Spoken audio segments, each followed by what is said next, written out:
He'll believe anything. What an idiot. I found out on my birthday that my parents used my money to fund my Golden Sisters boutique. So I killed the cash flow, lawyered up, and watched the whole thing burn.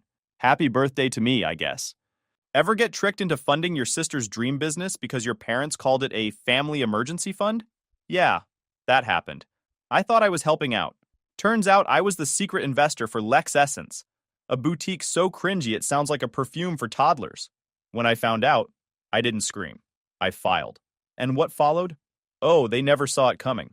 I, Alex, 38 male, am the oldest kid in my family. My sister Lexi, 32 female, is the youngest, and somehow still manages to act like she's royalty. Growing up, it was always pretty clear who the favorite was. She got the praise, the attention, the better Christmas gifts. Hell, they even threw her a "you got engaged" party like she won the Super Bowl. She's married now with 2 kids, and apparently that gives her VIP status in the family. Me? I'm single, no kids, just working and minding my business. AKA, not good enough. My parents called me reliable. That was just code for, we'll keep using you until you break. And anyways, so I turned 38 this year. Not a big milestone or anything, but still, old enough to not need a birthday party, yet young enough to expect maybe, I don't know, a happy birthday from the people who literally created me. Just a text, maybe a quick dinner. Low bar, right? Anyway, my parents told me they were sick. Not like flu sick, no. They made it sound like hospital level stuff. My mom was on the phone, coughing like she was in some Victorian novel. Oh, honey, we'd love to come, but we don't want to get you sick. You know your father's immune system isn't what it used to be. Real dramatic. I bought it. Hook, line, sinker, whole fishing pole. I didn't even question it. That's the part that pisses me off now. The fact that I trusted them so much that I didn't think twice. That's how deep the conditioning goes when your parents repeat, family always sticks together like it's scripture. Never mind the years of being treated like the backup sibling. But hey, family, right? So I ended up doing dinner with my uncle, a cousin, and a couple friends who still remember I exist. Nothing wild. Just some food, laughs, and one too many awkward, "Where's your family tonight?" comments. I just shrugged. They're sick. I even defended them. That part makes me want to kick myself. Then my uncle, good old chatty Uncle Paul, has a couple bites of steak and lets something slip. Just a tiny sentence. Probably didn't even realize he said it until he saw my face freeze mid-chew. Yeah, Lexi said the beach was perfect this time of year. I blinked. Beach? And that's when everything started cracking like cheap drywall. He paused, tried to backpedal with a very smooth, I meant, she saw it on TV, or some nonsense like that. Dude couldn't lie to save his life. My cousin just looked at his plate like it was suddenly super interesting. So I asked again, Lexi's at the beach? He gave me this weird half smile and mumbled, yeah, with your parents. I thought you knew. That's when my cousin, bless her lack of filter, chimed in with a laugh like it was no big deal. Aunt Marla literally said, he'll believe anything. What an idiot. She even did the voice. You know, that smug, high-pitched fake concern mom tone. Just tell him we're sick. He's too soft to ask questions. Then she shrugged and went back to her fries like she didn't just casually nuke my entire childhood belief system. I sat there, smile frozen, while everything hit me at once like a slow car crash. They weren't sick. They didn't miss my birthday because they were too weak to stand. They were on vacation, with Lexi, laughing it up somewhere warm, while I sat here defending their fake illness like a dumbass. And the cherry on top? That trip wasn't last minute. Oh no, it had been planned for months. Months. That means they looked at the calendar, saw my birthday coming up, and still chose to book a trip and not tell me. I was never even on the maybe list. And you know what really put the final nail in it? Later that night, after the dinner, I called my mom again. I wanted to hear her voice. I wanted to see if she'd double down on the lie. And guess what? She did. Coughed again. Oscar-worthy performance. Oh, sweetheart, we feel awful. We hate missing your special day. It's just bad luck. Bad luck. Yeah, okay. Must have been tough boarding a plane while battling the plague. At that point, I didn't even know what to feel. I wasn't sad. I was hollow. Like all the things I kept shoving down, every ignored birthday, every time they fawned over Lexi's kids while forgetting I existed, every stupid time I bailed them out financially without question. It all floated up and sat in my chest like a cinder block. I sat on my couch that night staring at my phone, reading the happy birthday they finally sent at like 10 p.m. It was one of those glittery, stupid gifts with a rose. No call, no video chat. I almost laughed. Actually, I did laugh. because it was finally clear. They didn't forget me. They chose not to include me. And that was the moment the switch flipped. You know the one. The, okay, we're done here switch. That's when I stopped being the idiot son who always picked up the slack and started being something else. I just didn't know how deep the rabbit hole went yet. But oh man, it was deeper than I ever expected. The next morning, I woke up feeling different. Not sad, not even mad, really. I opened my laptop and pulled up my bank account. I didn't know what I was looking for at first. Maybe I just needed a distraction. Or maybe some part of me already knew something didn't add up. So here's the thing. A few years ago, my parents sat me down and gave me this whole speech about preparing for emergencies. Said they were worried about health issues, rising costs, unexpected disasters, blah, blah, blah. They asked me to help contribute to a family emergency savings account. Like, nothing sketchy, just a separate account they said they'd only touch if something serious came up. At the time, I thought it made sense. My parents aren't great with money, and I figured if something did happen, I wouldn't want them out on the street. So for the past 5 years, I'd been sending a chunk of money every month. Not a lot at first, but it grew. You know how it goes. Just for a little while turns into a regular thing. I never really tracked it closely because I trusted them. And that right there is where I deserve a slap. As I clicked through the statements, something started to bug me. The transfers were labeled as FESF, Family Emergency Savings Fund. Except it didn't really act like a savings account. It was getting emptied fast. I looked at the withdrawal dates and saw they were regular. And the amounts weren't small. Some months, they pulled out everything I put in within a few days. So I emailed the bank to get a breakdown. Just wanted to see where the money was going. While waiting, I started thinking about Lexi, about how she suddenly went from, we're struggling to afford daycare to, we're thinking of opening our own business. I didn't think much of it back then. I figured maybe her husband got a bonus, or they got a loan. But now, things were starting to smell funny. Couple days later, the bank emailed me back. They couldn't give me super detailed info since I wasn't listed as the primary account holder, but they did confirm that the funds were being regularly transferred into another business account. A new one, opened under my mom's name, which was weird because my mom doesn't run a business. She can barely run a Facebook page without calling me. I sent another message asking for any public info on that business account. Meanwhile, I did some digging on my own. I pulled up local business registrations and started typing in last names. After about 20 minutes, there it was, Lexi's name. And mine, listed under the Initial Funders section. For a boutique-style business with a cutesy name I won't even say here, because it physically hurts my brain. I stared at the screen for a good minute without blinking. There it was. Plain as day. They used the emergency fund to bankroll Lexi's dream project. And not just that. They put my name on it like I was in on it. I wasn't listed as an owner. No share, no control, no voting rights. Just a name, like a walking checkbook with zero opinion. And no, I never signed squat. They used my name to make it look cleaner for approval. That's it. Like I had supported this from the start. Like I wanted to help her open a stupid, overpriced candle and crystal store, or whatever the hell it was. Suddenly, every comment from my parents over the last year made sense. The guilt trippy, you're such a good son lines. The times they deflected when I asked how the fund was doing. The way they got weirdly quiet when I brought up long-term plans. It was all there. The clues. I just didn't put them together. But what really burned me wasn't even the money. It was the fact that Lexi knew. She had to. There's no way she didn't know where the startup money came from. And she let me sit there like an idiot on my birthday while they called me an idiot and toasted her latest achievement in secret. I closed the laptop, sat back, and just stared at the wall. I didn't even feel like yelling. It was like realizing a scab you've been picking for years was actually infected the whole time. I didn't feel rage. I felt clarity. Cold, sharp clarity. They played me. They saw me as the safe bet. Not anymore. I didn't call them. I didn't send a message. I just made a plan. Quietly. Because if they thought I was going to just keep handing them free money while they gaslit me and took credit for helping Lexi build her dream, then I couldn't wait to see their faces when that gravy train hit the brakes. And trust me, it was about to hit hard. 3 days after digging through my account and finding my name attached to Lexi's little passion project, I took a drive across town. My head was full of questions, and none of them were getting answered from behind a screen. That's when I saw it. Tucked between a fancy wine shop and one of those organic pet bakeries, because apparently that's a thing now, was a spotless storefront, Lexessence. Yeah, that's the real name. Lexessence. like she's marketing bottled personality or something. I stared at the sign thinking, did she name this after a body spray from 2006 or was this a dare?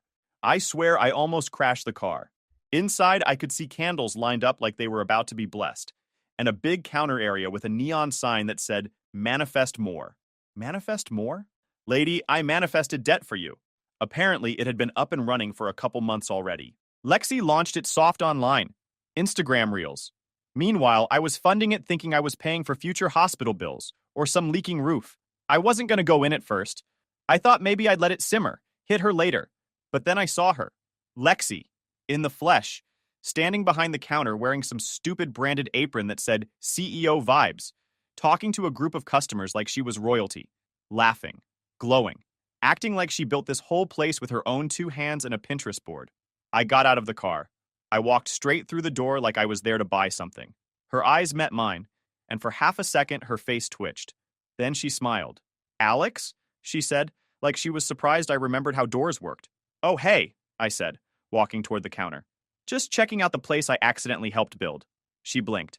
What? Nice setup, I said, glancing around. Very clean, minimalist, soothing. Hard to believe all this came from family emergencies. That's when a few of the other people in the shop got quiet. Her employees looked up from the register. You could feel the vibe shift. Lexi dropped the fake smile. I don't know what you're talking about, she said. Oh, come on, I said, louder this time. You don't know where the funding came from? That's weird, because my name's on the business filings. Kinda strange to forget the guy whose bank account helped pay for your wellness brand. Alex, she hissed, can we not do this here? Why not? I said. This place wouldn't exist without me. Seems fair I get the tour. She walked around the counter toward me, jaw tight. Okay, look, that fund was for the family. I didn't ask for anything. Mom and Dad offered because they believe in me. Right, because that's how belief works. You steal from one kid to invest in the other and call it love. You're being dramatic. And you're being fake, I shot back. You didn't even tell me this place existed. But sure, let's pretend we're all on the same page. One of the women near the candle table backed away slowly. An employee awkwardly started rearranging a shelf that didn't need rearranging. The tension was so thick even the scented air couldn't cover it. Lexi folded her arms. Don't be an asshole. You're just jealous. I actually laughed. Of what? The store? The neon sign? The fact that you conned our parents and played dumb like you didn't know where the money came from? I didn't con anyone, she snapped. They chose to support me. They chose to lie to me, and you were fine with that. You let me keep sending money every month thinking I was helping with emergencies, not funding your luxury soap empire. She scoffed. Why do you even care? You're single, no kids, no one depending on you. You make good money. What's the big deal? Wow. There it was. The golden child mindset in full HD. Oh, I see. So since I don't have a family of my own, I'm the designated ATM? Good to know. I'll make sure to laminate my debit card before you burn it again. Lexi's face went red. You're overreacting. No, Lexi. I'm just here giving you the decency of a heads up before I cut everyone off. Wait, she said, suddenly less smug. What do you mean, cut off? I mean no more money. No more transfers. No more pretending this family has my back. I'm done. And if Mom and Dad try to use my info again, I will press charges. You can't be serious. Oh, I'm serious enough to drive across town and watch you pretend this is all your idea. She stepped closer like she was going to whisper something private. I didn't move. She said, You're going to make them homeless over this? You mean the people who lied to me, used me, and called me an idiot behind my back? Yeah, I'll sleep just fine. At that point, I turned to walk out. Someone behind the counter muttered, damn, under their breath. I got back in my car, sat there for a second, and just stared through the windshield. My hands were shaking, not from nerves, but from finally doing what I should have done a long time ago. Saying no, not explaining myself, not folding under guilt. She showed me exactly who she was, and I believed her. This wasn't about money anymore. It was about respect, and they had none for me. But they were about to learn what life looked like without their favorite fool keeping the lights on. I logged into my bank account that night like I was defusing a bomb, clicked through every old scheduled payment, found the one labeled FESF, and hit cancel. Not pause, not delay, cancel. Then I removed my bank info from the profile altogether, like pulling a USB stick out mid-transfer. Not ideal, but very satisfying. I stared at the confirmation screen for a bit longer than I needed to. Not because I was second-guessing anything, but because I wanted to feel it. That small, quiet satisfaction of finally doing something for myself instead of playing the family clown. The next few days were quiet. Too quiet. I knew the storm was coming. It was just a matter of when. 1 week later, the peace died a loud, miserable death. 27 missed calls, 14 texts, 3 voicemails from Mom, 2 from Dad, 1 from Lexi in all caps. I didn't answer any of it. Didn't even open the messages. I knew what they were going to say. Is everything okay? There must be a mistake. We're worried about you. Yeah, I bet. Then came the knock. It was 6:15 p.m. I peeked out the window and yep, there they were. My parents. I opened the door halfway, leaned against the frame. Evening. Alex, my mom said, using the soft voice she saves for special occasions, like when she wants something or thinks someone's about to die. We need to talk. Do we? Dad cleared his throat. Son, we noticed something unusual this month. The transfer didn't go through. I raised an eyebrow. Weird. Almost like someone canceled it. Mom fake laughed. Right, so it was a mistake then? Nope, I said, popping the P. I did that. On purpose. You'd think I just announced I burned down a church. Mom's smile vanished like it owed her money. Dad squinted like I just spoke in Morse code. Wait, Mom said, stepping closer. You canceled it? Yup, been thinking a lot lately. Turns out I don't like being lied to and used. She blinked hard. Is this about your birthday? There it was. I knew she'd bring it up eventually, but I didn't expect her to toss it out like it was nothing. No, I said. This is about every birthday, and every lie, and every dollar that didn't go where you said it was going. It's about that boutique you helped Lexi open. With my money. Her mouth opened, closed, then opened again like a buffer fish. Honestly, she looked stupidly funny. No words came out. For a split second, she looked actually surprised. Like I wasn't supposed to find out. Like I wasn't smart enough. Dad stepped forward, arms crossed now. So what? You're punishing us? Punishing? That's rich. I gave for years without asking for anything. And you used it to play fairy godmother for Lexi's dream spa or whatever that nightmare store is. I don't even get a thank you card. Mom's tone shifted. Fast. She went from fake sweet to full Karen in 0.5 seconds. We took care of you growing up. We fed you. We clothed you. I tilted my head. Didn't realize that came with a 20-year repayment plan. Dad huffed. Watch your tone. Or what? I asked, straight-faced. You'll make me pay for Lexi's kids' college next? They were both quiet for a moment. I watched the gears turning. The guilt angle wasn't working. So now came the real them. The ones I grew up with. The ones who only ever smiled when Lexi did something mildly impressive like use a toaster. Mom's arms folded. This is extremely selfish, Alex. There it is. You have no family of your own, she said, like it was a character flaw. You don't need the money. I actually laughed. Oh, sorry, I forgot. Since I'm single and childless, I'm just a spare wallet with legs? Dad shook his head. We thought you understood. We thought you believed in helping family. You mean like you believed in helping Lexi while lying to me? I snapped back. That kind of family? Before they could say another word, a car pulled up. Glossy black. Brand new. And of course, it was her. Lexi stepped out, stomping up the walkway like she was ready to sue someone. What is going on? She yelled. Mom said you canceled everything. Are you trying to ruin me? I smiled. Hi, Lexi. Nice car. Did the essential oils cover that too? She ignored it. You're really just going to let the store fall apart because your feelings got hurt? I'm going to let the store fall apart, I repeated.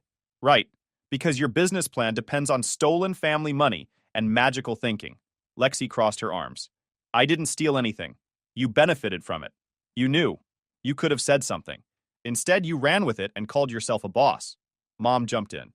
Alex, stop. Don't do this in front of the neighbors. Why not? I said. They should know too.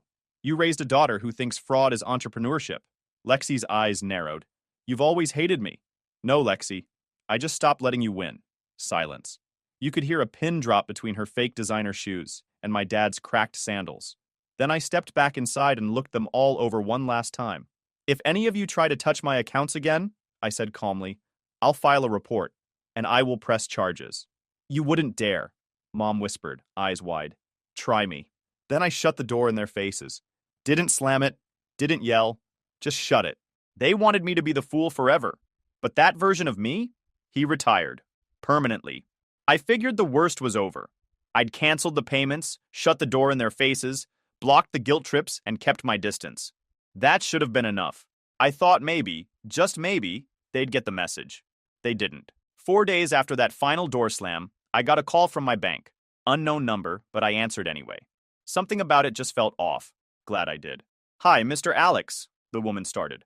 "We're calling to verify a change to your automatic transfer settings. There was an attempt to restart a previously canceled recurring payment, FESF, using your old banking profile." My stomach dropped. "You're saying someone tried to restart that transfer without my approval?" "Yes. Our system flagged it as suspicious activity because the source account had been removed weeks ago. We've blocked the transaction for now and placed a temporary freeze on that link." "Good. That wasn't me," I said flatly. She paused. "Would you like to initiate a formal fraud report? I can begin that process immediately." I didn't hesitate. "Yes, start it. Document every detail. I want a report logged and attached to my file." She began reading back a summary while typing. I listened, jaw clenched. I wasn't surprised, just pissed. They didn't try to call. They didn't ask. They just went in the back door and tried to sneak the money out like nothing happened. When she finished, I said, "I also want to speak to your fraud protection team about locking down my profile." I spent the next hour with a security rep combing through my online access. We deauthorized every device, wiped the auto login data, and enabled extra ID verification steps. I changed every password, removed every backup email, and even updated my recovery questions. No more soft spots, no more loopholes. But I wasn't done. After I hung up, I called a lawyer, a friend of a friend who specialized in family estate disputes and financial overreach. I told him everything, from the fake emergency fund to the business discovery, down to this new little stunt with my old account info. I also mentioned the filings, the ones with my name on them. I never signed a thing, never approved anything, didn't even get a heads up. But there it was, Alex Carter, contributor. Like I just volunteered my bank account for Soap Startup Charity. He didn't even flinch. Said it happens more often than people admit. Family thinking shared blood means shared assets. He wasn't shocked. Apparently this kind of thing happens more often than you'd think. We met that afternoon. He asked for the bank screenshots, the account numbers, the paper trail, and any communication I had saved. I gave him everything. Within 24 hours, he had a cease and desist letter drafted, reviewed, and sent directly to my parents. Certified mail. Tracked. No wiggle room. The letter spelled it all out in clear legal terms. Clean, cold, final. I didn't feel vindicated. I felt steady, like I'd finally stepped out of some weird fog and could see things clearly for the first time in years. The day after the letter got delivered, my phone buzzed with an email notification from my lawyer, and attached was voicemail from my parents. We're his parents. He always gave us everything. Now he's treating us like criminals? After all we sacrificed? That was the gist of their voicemail. Guilt with a side of delusion. No apology, no acceptance. That was their mindset in a nutshell. We had you, so now we own you. I didn't reply. There was nothing left to say. They weren't sorry. They were just mad the free ride ended. They weren't grieving a lost relationship. They were mad they got caught with their hand in the drawer. They didn't call me directly again. At least not that day. But the next morning, I got a message from a random number. Short. Vague. "We just want to talk. Please don't do anything you'll regret." I blocked it immediately. Didn't even open the message preview fully. I already knew it was them. Or Lexi. Maybe both. Didn't matter. Later that evening, I sent one last email to my lawyer. If they contact me again in any way, escalate. I want to be done. He replied with one word. Understood. No theatrics, no final battle. Just a documented wall built between us. Legally sound, fully enforceable. I'd gone from family scapegoat to untouchable, and all it took was finally seeing the truth for what it was. They weren't confused. They weren't misguided. They made a choice, over and over. And I was the idiot holding the bag like it was charity. They assumed I'd never fight back. But I did, and now they get to sit with the result. They gambled on me staying the quiet one, the helper, the one who never pushed back. But they lost. And this time, there's no do-over. For a few days, everything was quiet. I even started thinking maybe, just maybe, they'd finally gotten it through their heads. That maybe letter slapped some reality into them. Spoiler, it didn't. On day 4, I got a message from my cousin Mark. We don't talk much, but he's not a drama magnet. His text just said, "Hey man, are you okay? Your mom called my dad. She's saying you scared her and might be unstable. I just wanted to check in. I stared at the screen for a solid minute. Scared her? Unstable? The same woman who faked a cough to dodge my birthday dinner was now pretending I was dangerous? I replied with, I'm fine. I filed a fraud report. They didn't like it. Now they're trying to rewrite history. Don't buy into it. Apparently, my parents had gone full PR crisis mode. They weren't just complaining. They were spinning it. Hard. I could imagine it now. My mom on the phone, voice trembling, telling people I stormed into their home and threatened to ruin them. Probably cried a little. Maybe threw in some, we're just old and trying our best for dramatic effect. I didn't comment. Didn't even screenshot it. I just sent the link to my lawyer and added a note. Smear campaign beginning. Logging everything. I knew what they were doing. They couldn't control me with guilt. They couldn't steal from me anymore. So now they were trying to destroy how other people saw me. If they couldn't keep the free ride, they were going to torch my reputation on the way out. But here's the thing. They weren't smart about it. Because that evening, my lawyer called me and said, "You're not going to believe this, but your parents left another voicemail on our office line. Again, we recorded it." I didn't even ask for the transcript this time. I just said, "Forward it." And wow, they weren't even trying to be subtle anymore. We don't feel safe. He has access to our information.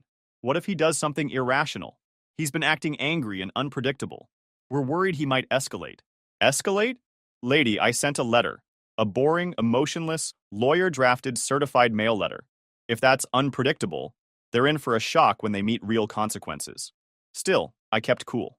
I replied to my lawyer with 2 words. File everything. And I meant it.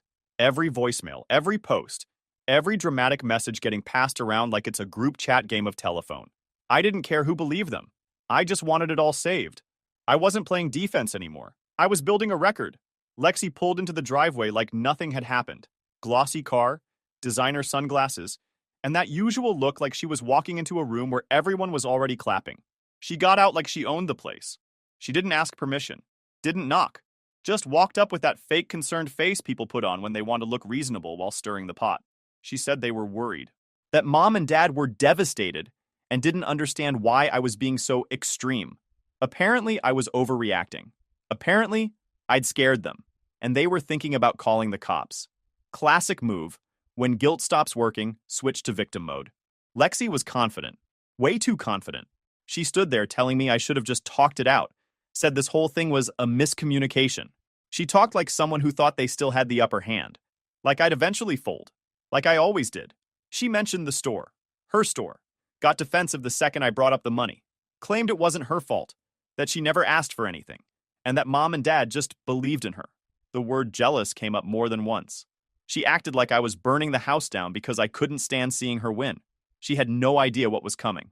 I let her talk.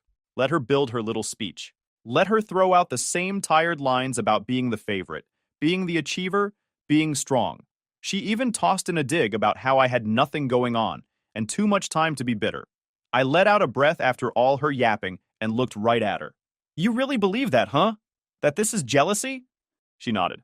Obviously. Why else would you suddenly be sabotaging everything? I tilted my head. All right, then I guess you'll love the next part. She narrowed her eyes. What next part? I shrugged. Just something to prep for.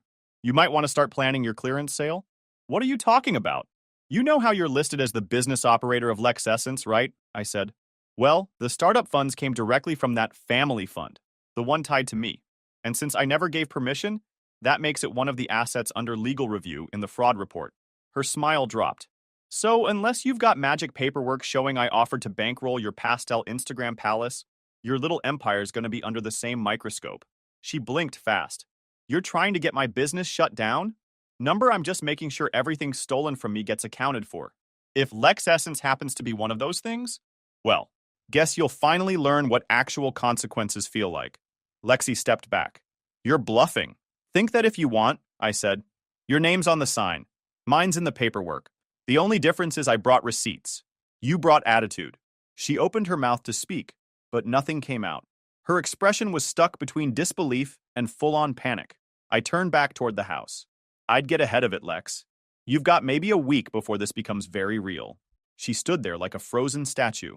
Then, without another word, she spun on her heel, marched back to her car, and peeled out of my driveway like the world had betrayed her. No apology, no self-awareness, just ego bruised and reality creeping in. And then reality smacked them harder than I ever could. It started 3 days after Lexi stormed out of my driveway. I hadn't heard a word since. Not from her, not from my parents, not even from one of their flying monkeys trying to mediate, just silence. It was the kind of quiet that tells you someone's scrambling behind the scenes, not fixing anything, just trying to hide the cracks. Then I got an email from my lawyer with the subject line, Progress Update, Formal Review Initiated. Apparently, the fraud report had moved fast, faster than I expected. The linked accounts tied to the so-called emergency fund had triggered red flags, and since my name was tied to one of the original contributions, specifically flagged as unauthorized, they were digging into everything, not just the transfers, the store too. That's when the dominoes started falling.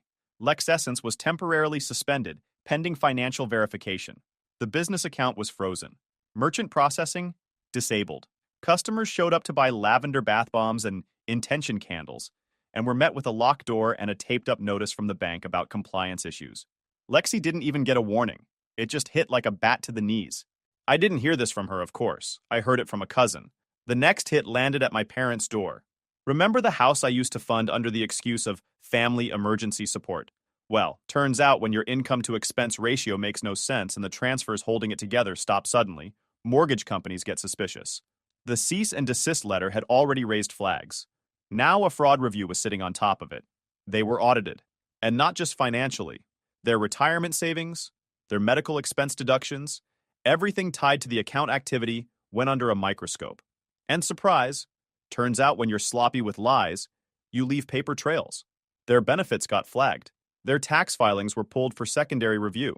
And to top it all off, the financial officer investigating the fund requested a full record of my contributions going back 5 years. The fallout wasn't just financial, it was social.